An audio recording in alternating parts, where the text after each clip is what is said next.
In this video, I'm going to be upgrading my solar with BougeRV ShadePower panels. I have 800 watts of solar on my roof. Each of these panels is 200 watts, and the performance has been underwhelming. I bought these in the winter between 2023 and 2024, and since then, better technology has come on the market. Now it's 3:30 p.m. and it's the middle of July. I am very, very far north right now. Like if you took Montana and then added another 1.5 Montanas on top of it, that's where I am. And there's the sun, and as you can see, there is no shade on my panels. They are getting full sunlight at the moment. I've had shore power off all morning and my inverter on, so my batteries would drain down a little bit, allowing my solar controller to give it maximum juice, and I'm getting about 140 watts out of an 800 watt array. So it's very possible that at least one of these panels is doing absolutely nothing. My first step is to remove these and figure out how I'm going to install the new ones. Step one is to shut them off at the switch.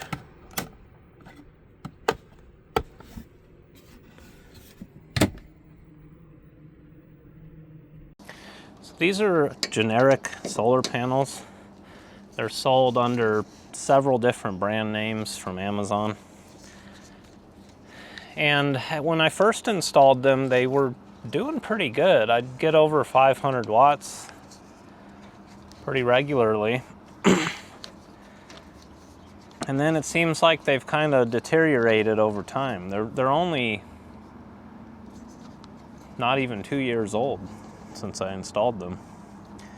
And they've since been discontinued. They still sell, like the same brand sells these, but an updated version. These are 9 bus bar, and the panels that I'm replacing them with are 16 bus bar. And I'll kind of explain that to you here. After I get them next to each other, we'll do some comparison. But I do think that, because I have noticed a little bit of discoloration on them as well. So I think that possibly because I was stuck in Nebraska last summer, where it was brutally hot for months, like 100 degrees every day for months. I think that maybe these panels have kind of got some damage from the heat. I could guarantee that these panels have seen over 140 Fahrenheit for days on end, but I'm also gonna lay them out and then just put a meter on them and see if they're actually putting out voltage. But I have noticed like just a lack of performance lately. I haven't seen over 300 watts in a long time now.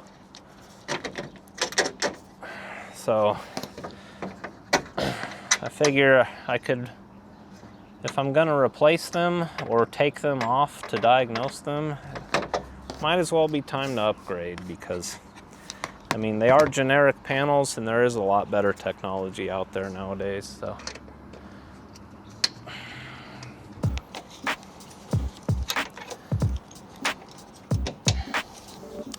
Of course, I'll be checking all my connections and inspecting my wiring and stuff while I'm up here, as well as just checking out the roof and make sure everything's still sealed up good. I have not experienced any leaks with this fan.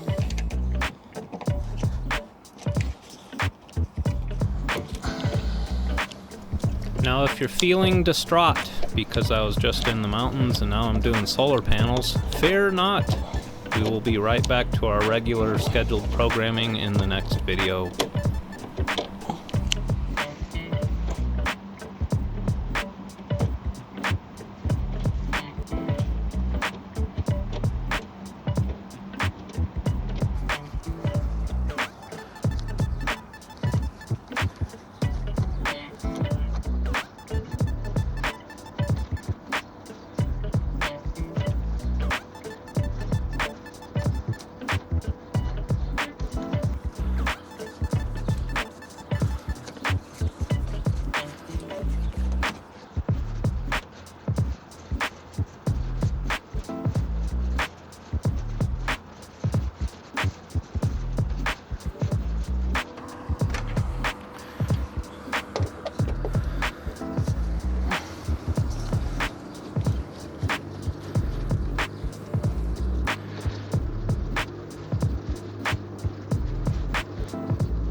little bit dusty under there.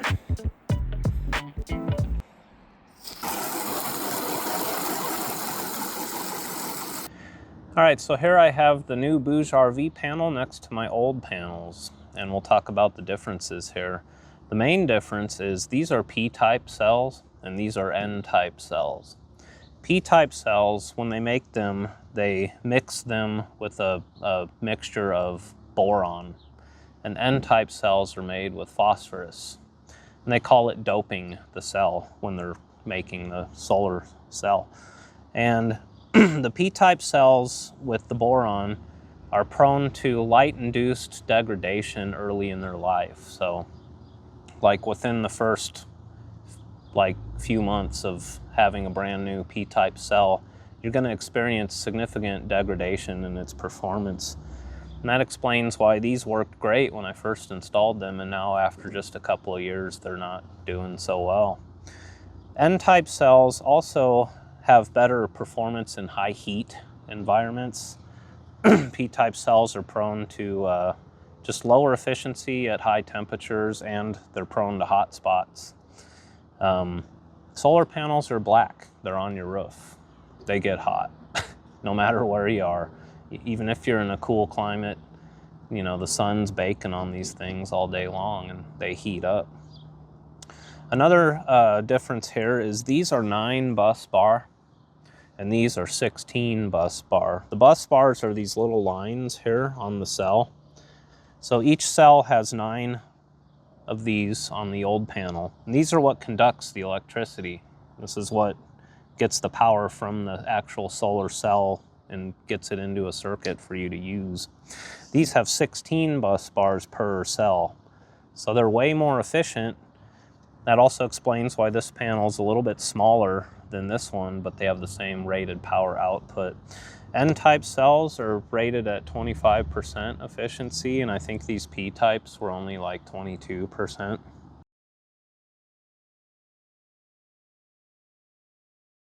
Now here's the secret weapon of these ShadePower panels. These panels here have 1 bypass diode per panel. That means if the panel is shaded and not outputting power, it'll bypass the entire panel.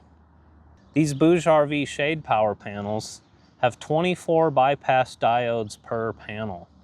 So basically, if like just a few of the cells are being shaded, the rest of the panel is still going to output power.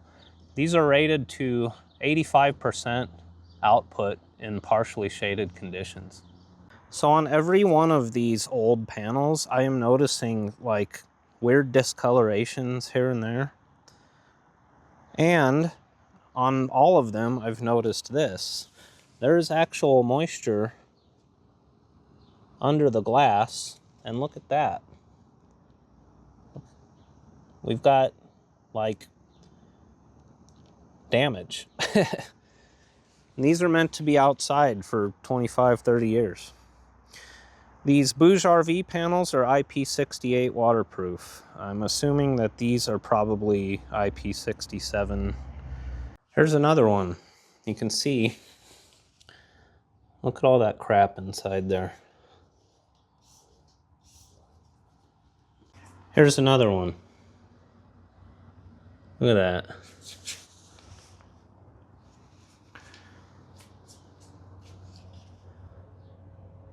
These panels are 2 years old.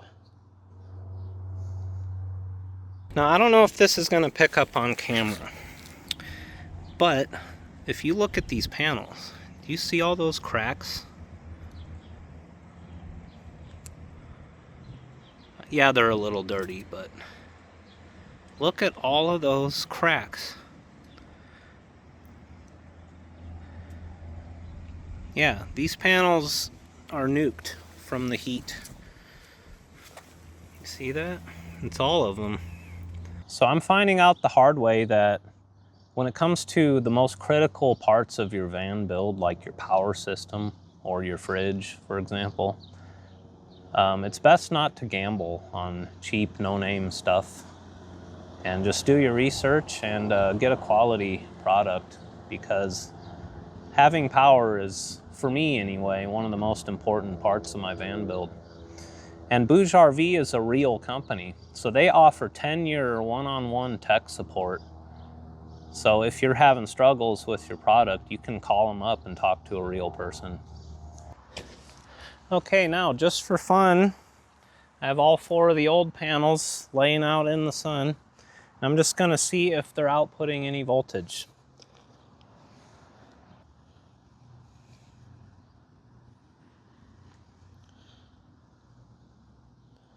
This one is putting out 19.91 volts.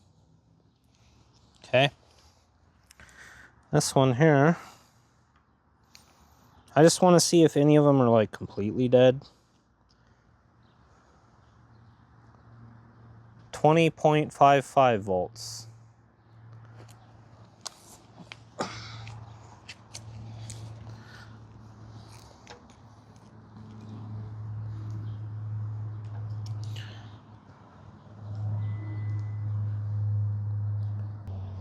.61 volts. Okay. And the last one.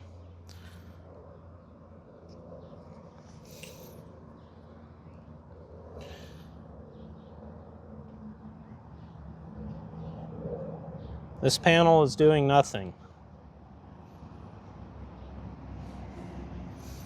Come on.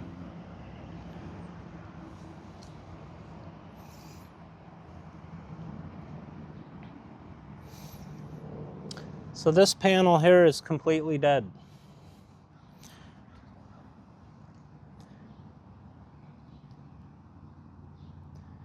And I had them wired series and parallel, so 2 and 2. So it was like I essentially had 2 400-watt panels on my roof.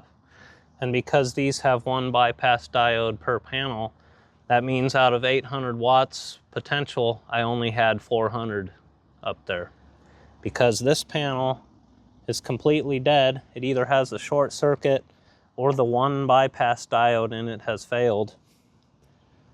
It was causing me to only get half of my potential. And that would explain why I haven't seen a whole lot more than 300 watts in a long time. Just to show you up close here. So this panel here,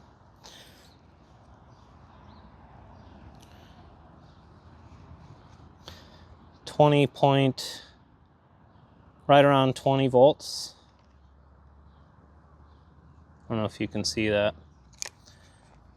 And then this one,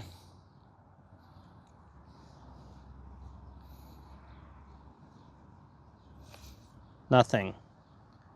It's not reading anything. The mystery has been solved. I just popped the cover off of the dead panel, which I have labeled dead.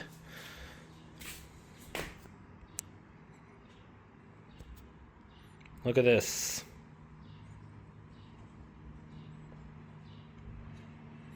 That just fell off. So I could try to fix this and sell it, but yeah. All right, just for fun, we're doing a little diode test here on this one that fell out. So we'll see if it's worth soldering back on. So what you do is both directions, and it should give you a reading one way but not the other. So we got nothing that way. So now we'll reverse our leads and try it again.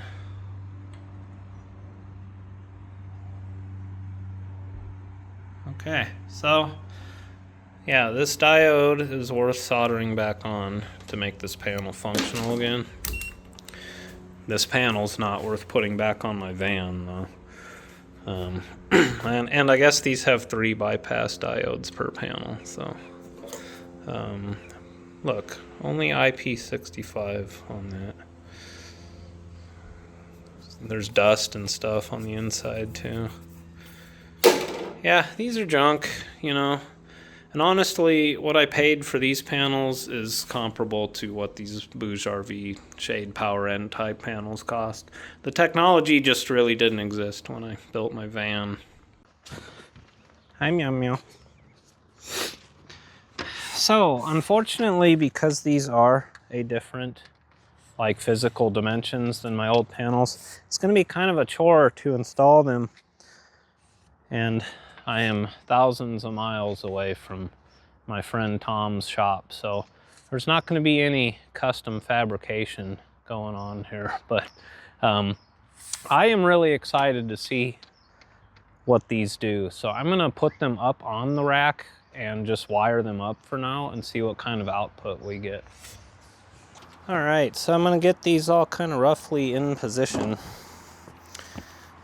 and then we'll run some wiring. So there are some obvious disadvantages to wiring two panels together in series like I've done, because if you lose one panel, you end up losing two. But the reason I did that is because I have to keep the output of the whole array within the specifications of the input of my charge controller. So if I ran them all in parallel, the amperage would be too high. I actually do have some 4-into-1 MC4 splitters from BougeRV, but they're thousands of miles that way. So, but unless a whole panel fails on me, with these being ShadePower and having so many individual bypass diodes, I'm expecting to see quite a bit more performance out of this.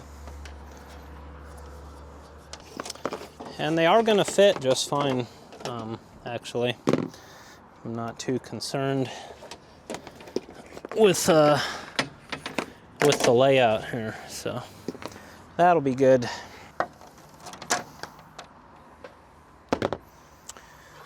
All right, so we have our positive. It's going to go into the splitter.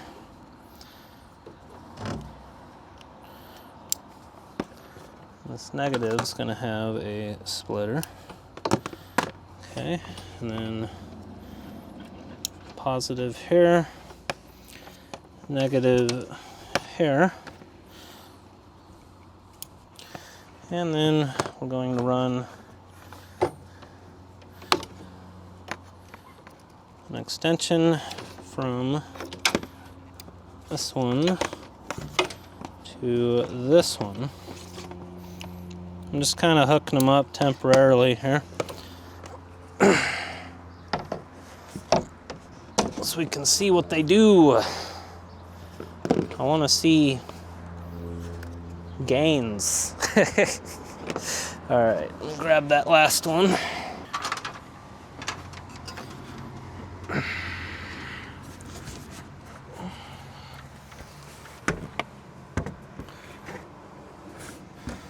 Okay.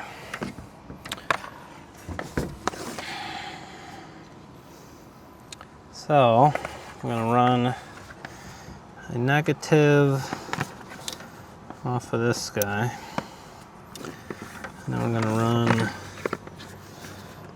the positive off of this guy.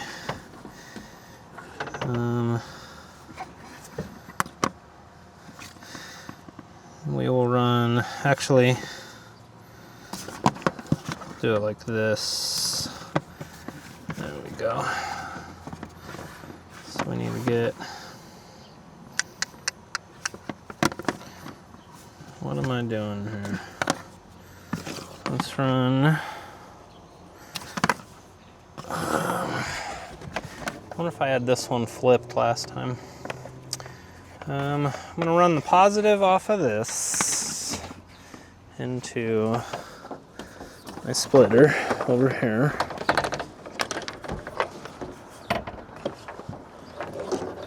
The way I had these last times, they were all tied up neatly and kept up off the roof, so standing water wouldn't sit on the plugs themselves. Okay, it's positive. It's We need to get our negative from this panel up to the splitter up there. That's right.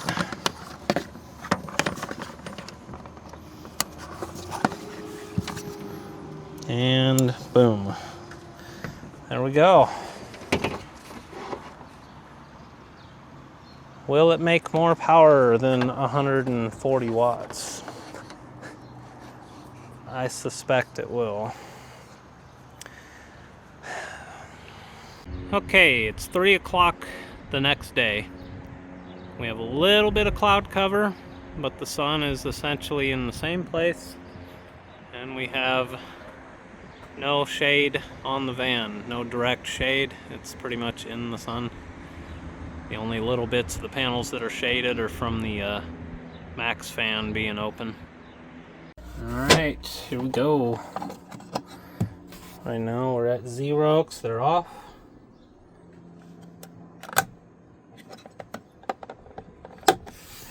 Turn that on.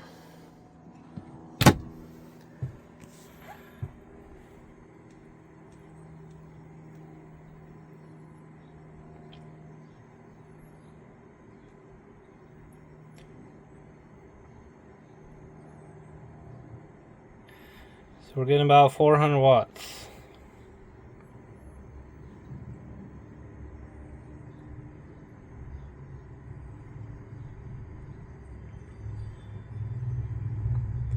We were getting 140 watts before. I'd call that an improvement. I'm gonna let it go and charge up my batteries the rest of the day. I'm also running my inverter right now, which I guess I could turn that off. So, getting 19 amps of charge. Shut off Starlink. Starlink's power hungry. Alright, we're up to 28 amps of charge. And we're getting close to 500 now. Not too bad.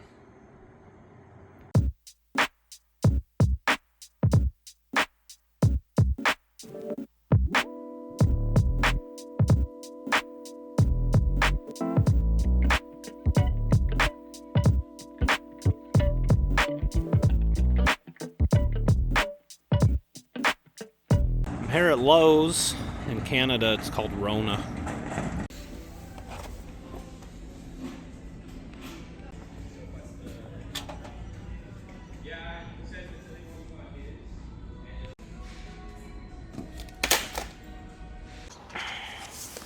Alright, so the front and rear panels are going to mount the same way, but these side ones are going to need some modification. They're about 7 inches shorter than my old ones. I'm going to measure between these two bars.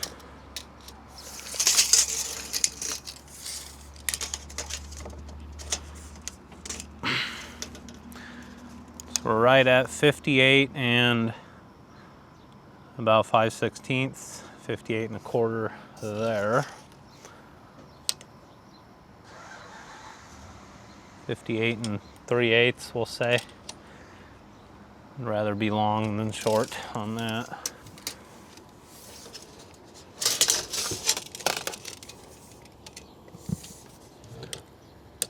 Yeah, about 58 and 3/8. If you haven't seen my build, what I got going on here is these are 1-inch aluminum square stock. I have 5 of them running horizontally across the roof, and they are tied into the edge of the roof, which is also a big aluminum support rail, and they're spaced up about 750 thou with crush plates. And I could move the bars, but the max fan and the Starlink are in the way. I have a fabricator friend, and he helped me out with this. So the panels were mounted with these machined aluminum blocks, which made them very easy to take off and install. And those are bolted in with riv nuts, 5/16 stainless riv nuts. I'm gonna be pretty much doing the same thing, except these side panels I'm gonna build basically cross supports between these bars. I got some 1-inch, 1/8 by 1-inch aluminum angle. Now, if I had a chop saw, I would use it, but we are working with what we got up here. So I'm gonna be cutting this aluminum pretty much with a hacksaw. 58 3/8, right? Is that what I said? Or is it 7/8? And you guys have seen me use the tape measure. You know how this can go. You know how this can sometimes be. 58. I bought this tape measure at Rona. It's imperial and metric. I was trying to find one that's all metric, but we use both up here. 58 3/8. And I marked this side 58 5/8. See, I already messed up. And I should probably go remeasure.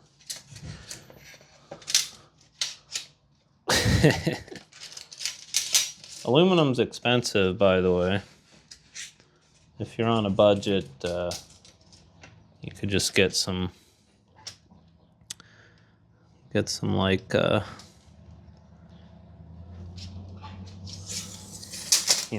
whatever that stuff they install garage door openers with. You know what I mean.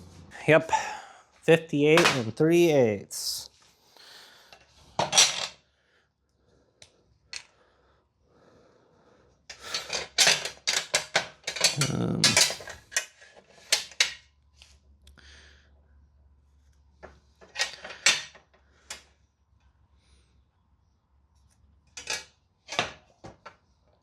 That'll do it.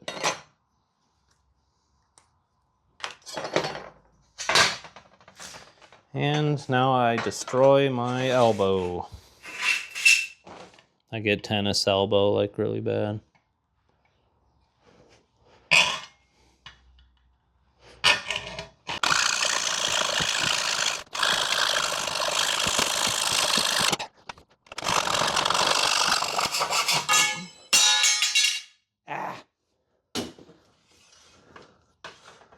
Whew. All right, now, just so this isn't a total hack, see what I did there? I'm gonna deburr it with the file.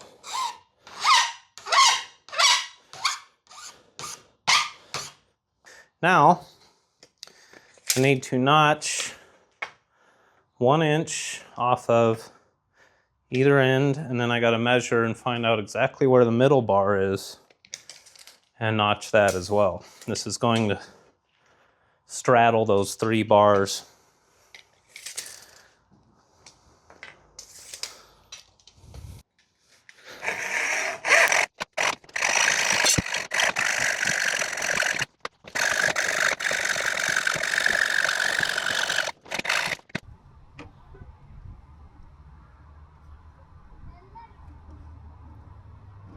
Sure.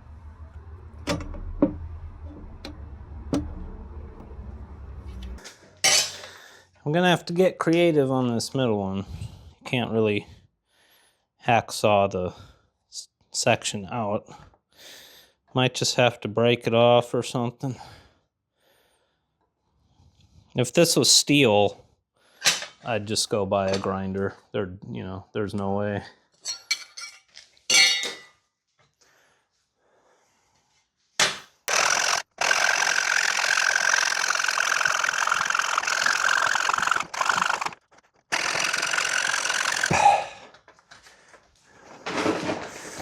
I'm getting old, guys.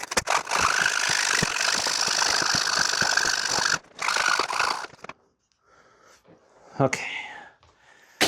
I'm gonna attempt to just break this off with a pair of channel locks and then just file it out. See what happens here.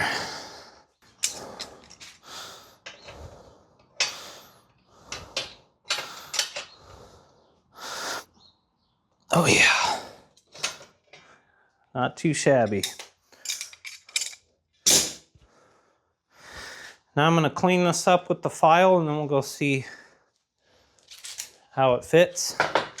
And then I have to do this 3 more times.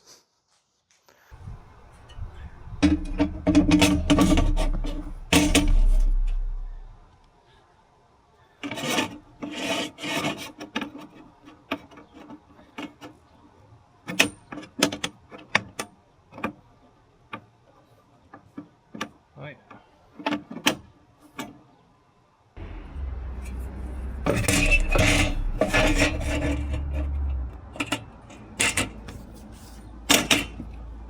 All right, I've got all 4 bars made, and that is the general idea there. They're gonna just go between the crossbars and the panels will sit on top of them. And I'm glad that's over with. Tomorrow I'm probably not going to be able to move my arms or my neck. Anyway, the next step is to get these 2 panels up here and start marking out locations where I need to drill holes.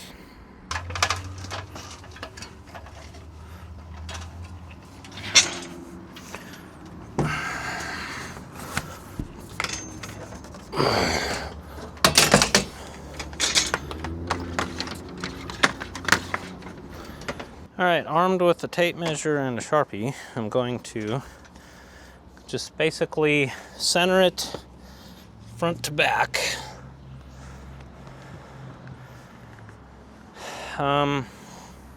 Actually, to be able to do this, I have to get the front panel on, because I want that front panel to sit flush with the front rail.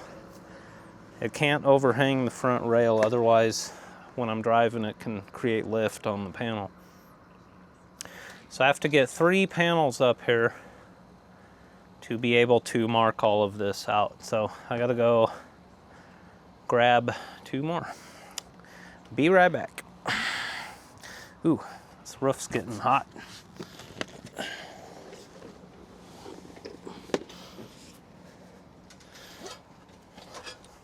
Okay, I'm gonna shut the max fan and then start measuring stuff. Doing all right there, kids? All right, first I'm gonna center the front panel.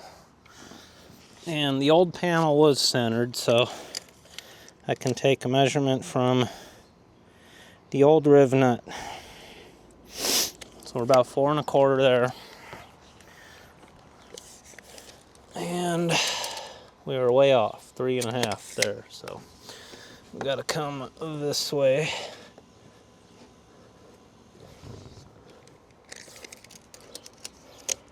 That's right at 4.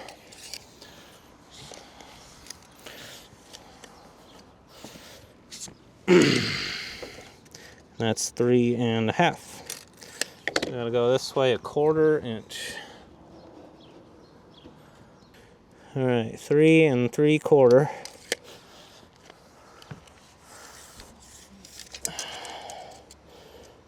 And that's, that's close enough. About a 1/16 off. All right, and I'll just have it flush with the front bar. Draw my lines. These Bouge panels do have holes in the bottom, so you can put a traditional solar bracket on them. My setup's just all custom and weird. But if you had some strut bar, some regular materials that normal people use, you could install these the same way as any other solar panel. So, okay, and now we have max fan closed, so I'm gonna come back here now and center these up, and then figure out my rails here.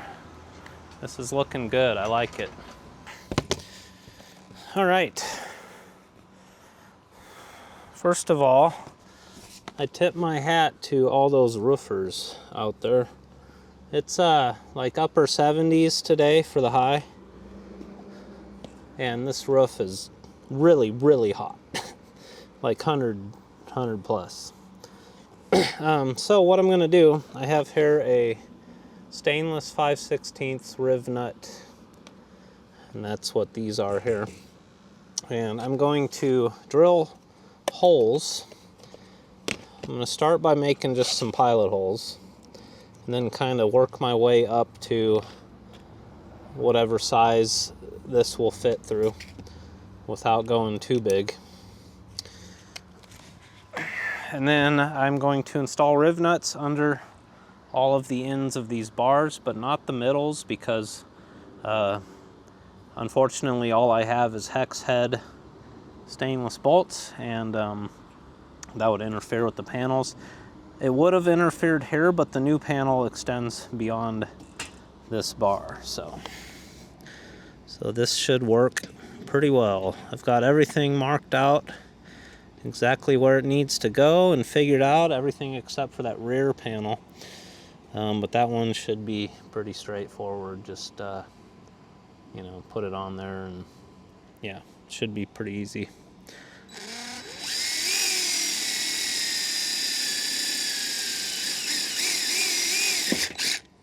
There we go. So I'm just going to go around and drill these 3/32 pilot holes on everything.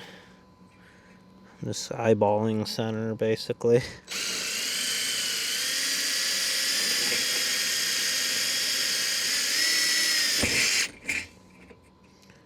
Okay. Okay. So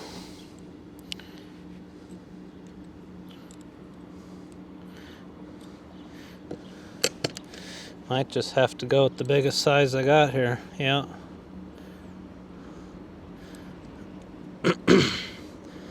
Three-eighths. This is a 5/16 inside, but I do believe even with this 3/8 it's going to be kind of a tight fit, or it's going to be perfect as long as I get a good crush with the riv nut tool. And I do feel guilty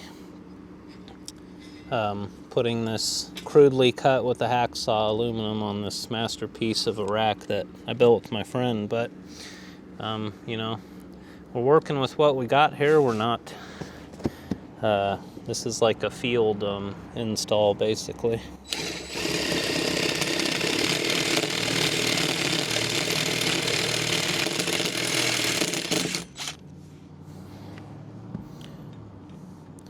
So yeah, even that was a little too small, so I'm gonna have to do the waller.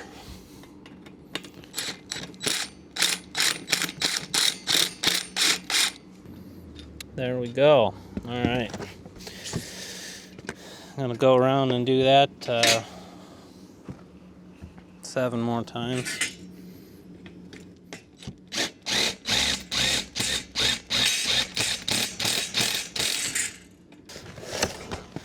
Okay, so here's the riv nut tool. I just bought this on Amazon. I've never actually had my own. I've always just used my friend Tom's, actually. But what you do is you put the correct die in it for whatever you're doing, which I don't know which one this is. So there's 5/16 18, which is what we're doing today. I believe this one was M8. So we'll put that back in its little container.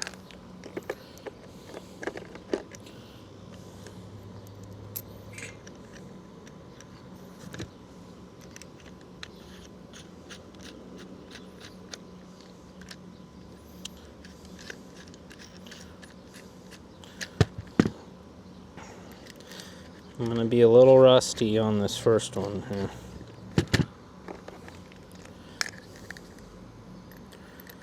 but basically screw the riv nut onto the tool, stick it in there, and get it as bottomed out as straight as possible. Give it a squeeze, and then you sort of crank it down a little bit.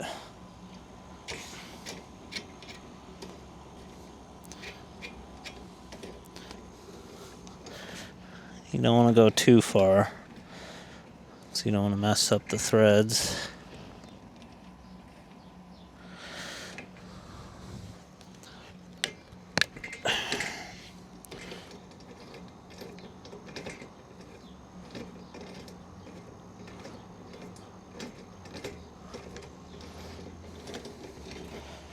And that's how you do it.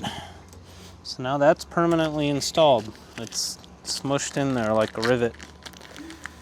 And here I have a 5/16 bolt, stainless, and it threads right in. So I have to do this another 7 times, get these rails permanently installed, and then start figuring out where I need to put these in the solar panels to get them to work. So here are these sweet custom machined aluminum blocks that my friend made for me. And this is how we mounted the panels, surface mount, and made them easily removable. They are drilled out for 5/16 socket cap bolts. And he even recessed them, like countersunk them for the riv nuts. And he even 3D printed me a special jig to install these with that fits over the 1-inch aluminum rail and positions them, but I didn't bring it with me, unfortunately. So what I gotta do is, this will be the front panel. So I am going to install 1 block on each side. And I need to be very careful to not destroy my brand new BougeRV panels. So I won't be going like this with the drill bit to make the hole big enough for the riv nut. I'm gonna very gently carve it out. And a long nib Sharpie would be ideal for this, but what I'm gonna do, I think I've decided, is I got a 5/64 bit. I'm gonna make the most careful little pilot hole right here. Get that perfectly centered.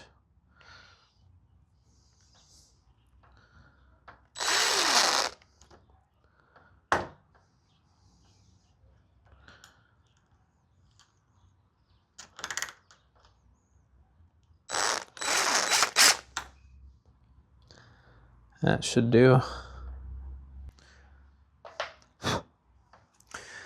Now I have noticed that the Bouge panels have a lot more sealant in them around the edge of the frame than my other no-name cheap panels did.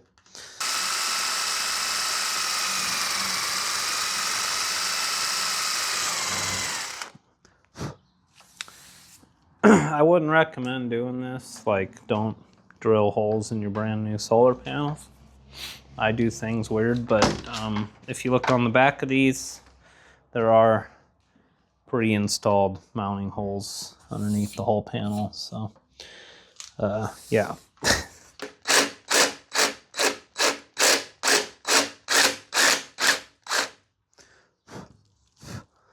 So now I'm very gently filing the holes out to the perfect size for the rib nut.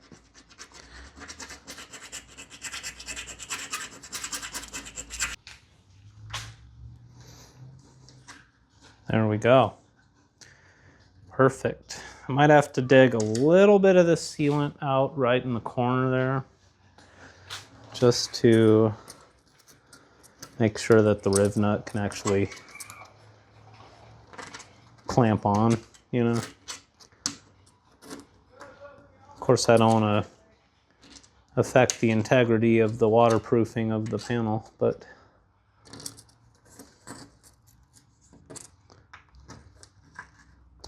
there is a pretty impressive amount of it in here, so should be fine. There we go.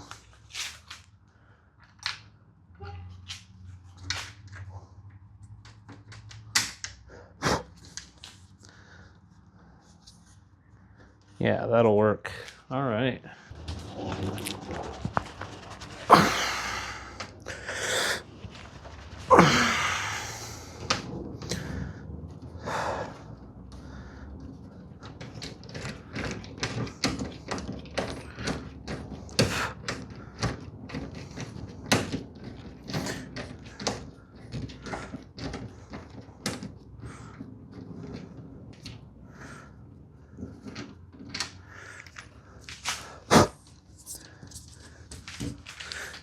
And now, oh yeah, that goes right on. Then I take a socket cap, 5/16 stainless bolt.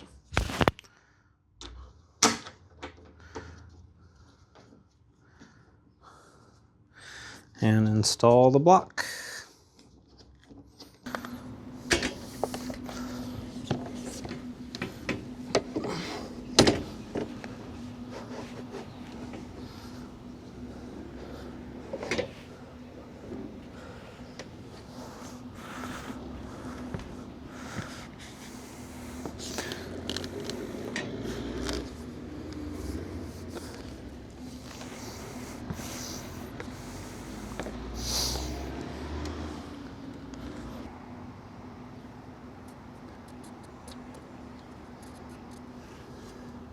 Of course, I'm using a black Sharpie on a black frame here, but you know.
All right, I've got the front panel bolted on loosely, everything lined up great.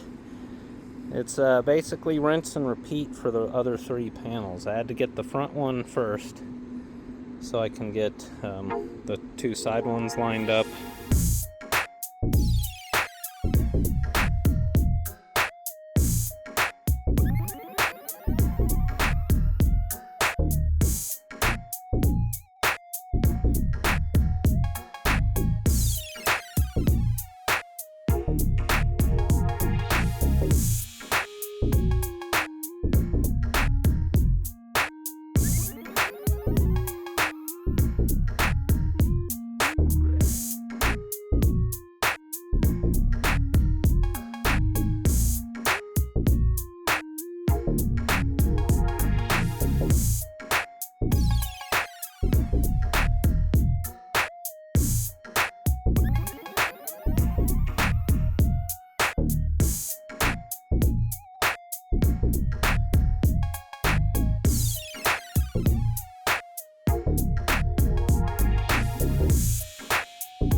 All right, I've got all 4 panels mounted up loosely. I didn't finish putting the bolts in this back one because now what I need to do is lift them all up, connect all the wires, and zip tie the wires up real good, and then tighten the bolts down real good. On these center ones, I have these blocks on the outside, and then on the inside corners, I have bolts that come up from underneath. And I put them as close to the corners as I can so I can access them, but the only way I can access those bolts is with the front and rear panels off.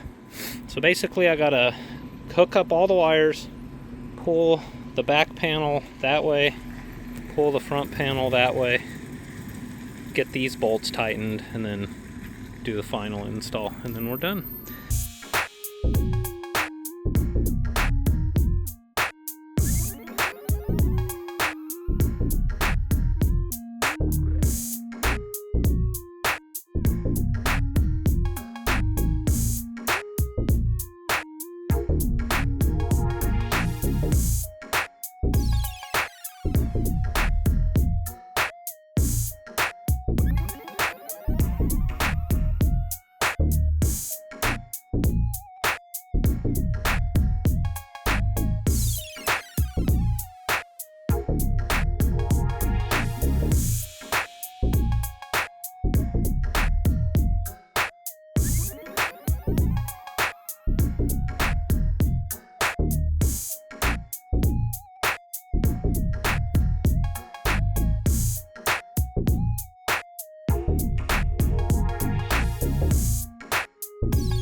I'm finally going to get proper performance out of my solar, and big thank you to BougeRV for sponsoring this video. If you're interested in solar panels, they have a lightning deal going on through the 31st on Amazon. You can get the lowest possible price, and if you use the link and the coupon code in the description, you can get an additional 6% off either on Amazon or their website. Even if you're not in the market for solar panels, check out BougeRV. They have all kinds of cool stuff. They have refrigerators, portable ACs, they have camping fans, they even have a coffee maker. So thanks for watching, I appreciate it. Stay tuned for the next one, and I'll see you later. I had to move the back one so my fan would close.